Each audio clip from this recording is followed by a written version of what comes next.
Ng'ennaku z'omwezi 16 omwezi guno abasuubuzi mu katale ka St. Bali ku Ddembe oba Owino bagwamu ekikangabwa amazzi bwe gayanjala mu kifo kino emmaali yaabwe yonna n'essaanawo. Ensonga eno n'ebizibu ebirala ebiruma abasuubuzi abakulira mu butale bye biwaliriza akakiiko ka Paalamenti akakola ku nsonga z'obwa Pulezidenti okubako olubu lw'ekigere mu butale obw'enjawulo mu Kampala. Ekyaffe kyakulaba kiki ekiri mu Nakasero. Nakasero bwetyo bw'erina kubeera wakati w'esite yaffe. Mu katale ka St. Bali ku Ddembe ababaka baaniriziddwa mu ssanyu era olubadde okuyingira woofiisi z'akatale kano ne zeebulungulula abasuubuzi okwanja ensonga zaabwe.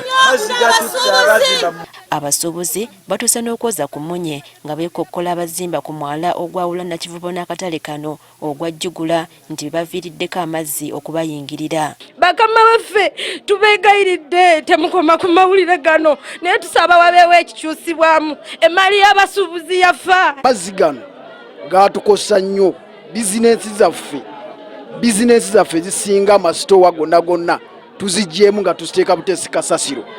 Newankubadde guli gutyo oliwo bagamba nti amazzi gano okwanjala kyavudde ku bbanga emyala gye gimaze nga tegigogolwa kumpi ya myaka 3 miramba. Emyala gyazibikira buzibikiza ekizibu tekiri eri waha kiri ku myala emyaka 3 tegigogolwangako. Abasuubuzi bategeezezza nga bwe bakolera ku bunkenke olw'ebiyitingana mbu ssaawa yonna akatale kakusengulwa.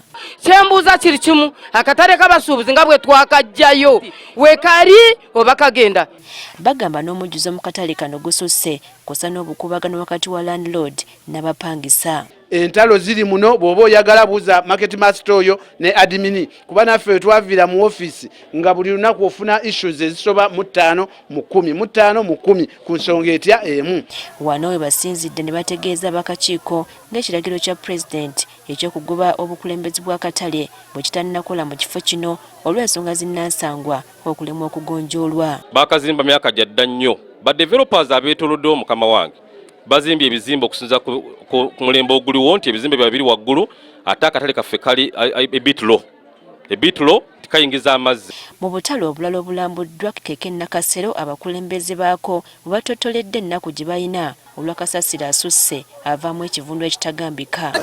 Wano we tukolera ono kasasiro bulaba enebere tukoleramu bamuyodde lwakuba nti abagenyi bajja akatale bakatusanga musiniya bajja kulya mu buli tebatuterereza akatale. Kugamba kasasiro mu Nakasero market yo kiyitiridde. Bagamba nti n'ekyokugyawo obukulembeze bw'akatale nga bwe gwali muziziko munene nnyo kubanga kati babulwako awaka ne mu kibira ku baani abalina okuwuliriza ensonga zaabwe. Abakulu bano abakanso bakola naye bandibadde bakola nnyo nga bayambibwako obukulembeze obw'abasuubuzi. Enaakulira akakiiko k'ensonga z'obwa Pulezidenti Alex Byalugaba wateeredde abakulu okuva mu KCCA abakwasibwa okuddukanya emirimu mu katale kano ku nninga bannyonnyole ku ssente ezisoloozebwa ku balimi abatikkula emmaali yaabwe ekiro kyokka nga si bawandiise. Would like to look at them and ensure that our people are safe in this market.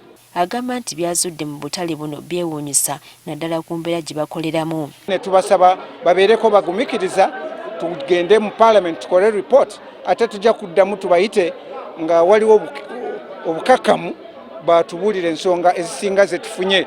We butuukidde olwaleero nga omukulembeze w'eggwanga yayisa ekiragiro okutereeza enzirukanya y'emirimu mu butale obw'enjawulo nga n'ekyasinga okukwata abantu omubabiro kwe kusazaamu obukulembeze bw'obutale bwonna budde emikono gya KCCA. Priska Namulema agaffeeyo ku Spark TV.